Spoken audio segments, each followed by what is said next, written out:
नमस्कार, between the lines with नीरजन में आपका स्वागत है। आज हम बात करेंगे पंजाब की। पंजाब में कांग्रेस बिल्कुल बुरी तरह विभाजित है। चन्नी और राजा वड़िंग के लोगों के बीच में झगड़ा चल रहा है। झगड़े आप देख रहे हैं, कुर्सियां फेंकी जा रही हैं।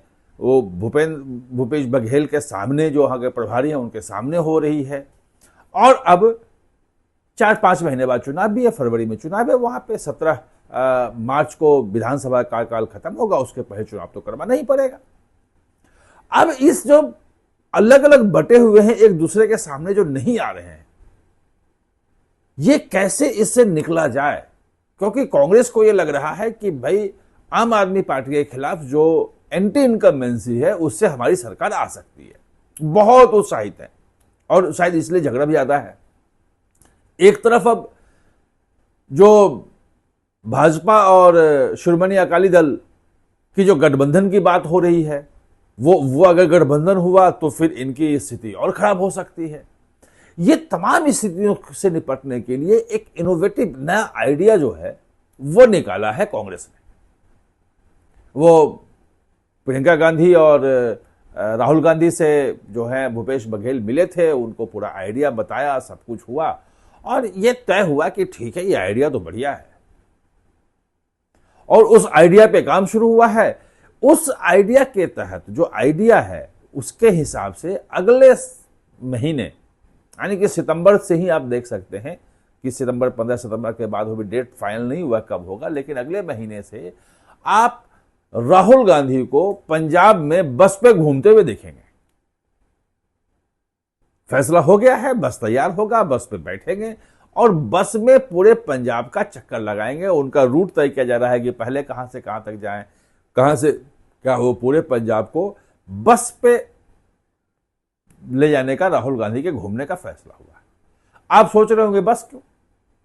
बस इसीलिए कि बस में जो है ना, वो जितने भी फ्रैक्शन वहां पे है, जो भी लड़ने वाले हैं, वो सबको उसमें बिठा लो और ये दिखाओ कि देखो एक बस में घूम रहे हैं और बस में चूंकि सब एक बैठे हुए हैं, इसलिए हमारे बीच में कोई लड़ाई नहीं है।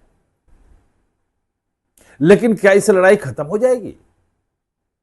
जो लड़ाई है वो चन्नी की, वो दूसरी वजह से है और जो वजह है उस पर कांग्रेस ध्यान नहीं दे रही है। यह बात थी कि चन्नी जो है वो राहुल गांधी चन्नी से मिलकर के चन्नी को समझाएं तो चन्नी मान जाएंगे, लेकिन राहुल गांधी मिले नहीं। ले दे के केसी वेणुगोपाल से मिलकर के उन्होंने कहा ठीक है, हम कांग्रेस में हैं, जन्मजात कांग्रेसी हैं और उनको लग भी रहा है कि भाजपा ने उनको उतना ज्यादा भाव दिया नहीं जिस ढंग से चाहिए था। और राजा वड़िंग के लोग कह रहे हैं कि चन्नी जो है वो तो आरएसएस बीजेपी का आदमी है, ये तो कभी भी वहां चला जाएगा और जो भी इसको टिकट, इसके लोगों को टिकट दोगे तो वो सबके साथ शामिल हो जाएगा, वहां भाजपा की जाकर सरकार बनाने की जरूरत पड़ेगी तो इसको।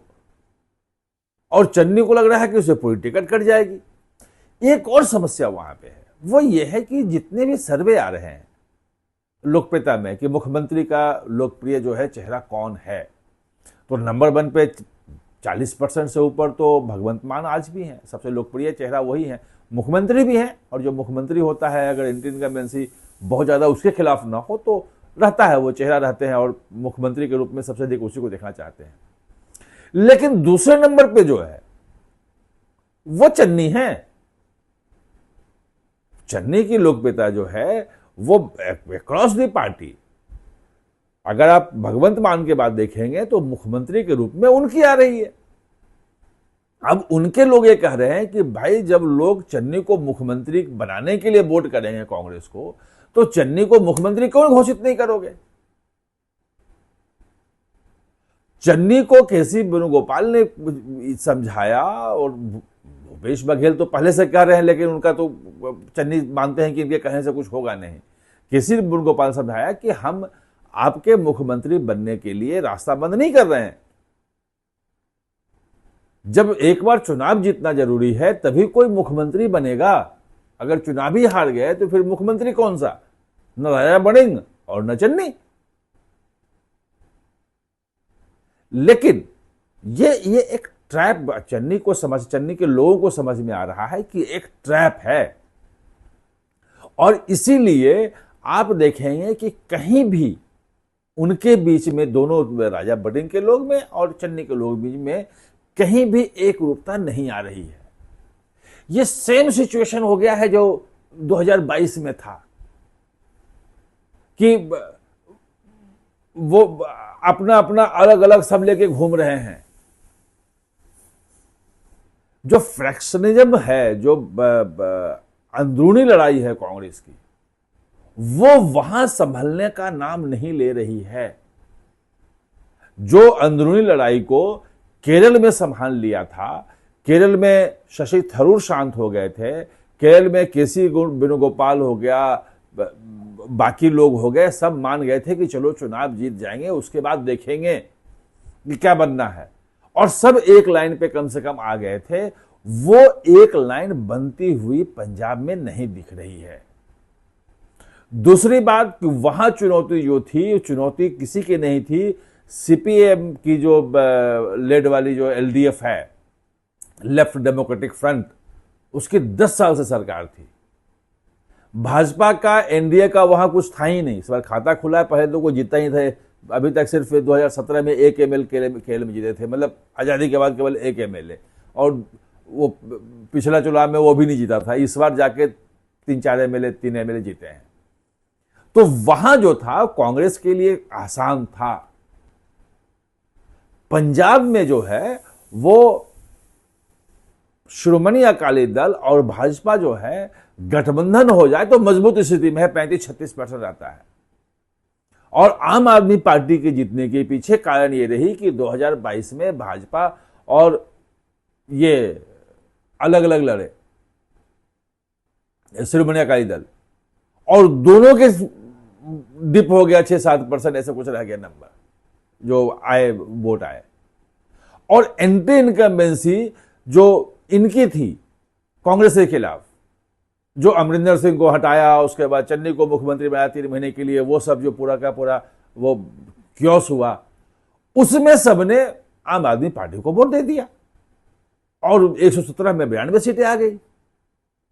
तो वो सिचुएशन भी जो पैदा हुआ था, वो सिचुएशन की पैदाइश थी। इस बार जो लड़ाई है वो बहुत टफ होने वाली है, क्योंकि आम आदमी पार्टी आसानी से नहीं मानेगी। वो भी पूरी तैयारी कर रही है कि सरकार उनकी वापसी हो जाए। बीजेपी और अकाली दल, भले जो कुछ भी बीएल संतोष ने कहा है, लेकिन हकीकत यह है कि आज एक खबर कहीं से आ भी रही थी कि 45 सीटों पे, हमने पहले आपको बताया था कि लगभग जो है 45 से कम सीटें पे भाजपा नहीं मानेगी, 40 तक देने के लिए अकाली तैयार हो गया है। आज खबर आई थी कि 45 पे मान गया है। भाजपा की कोशिश होगी 50 ले जाए, वो खैर वो जो भी है घोषणा हो जाएगी वहां पे। तो ऐसे में बस के अंदर लड़ाई हो गई तो क्या दोनों साथ साथ बैठ पाएंगे? ये सब देखने की बात होगी, देखते हैं क्या होता है। अभी तो बस की सवारी जो है अब शुरू होगी राहुल गांधी की पंजाब में। आप हमारे साथ जुड़े, इसके लिए बहुत बहुत धन्यवाद।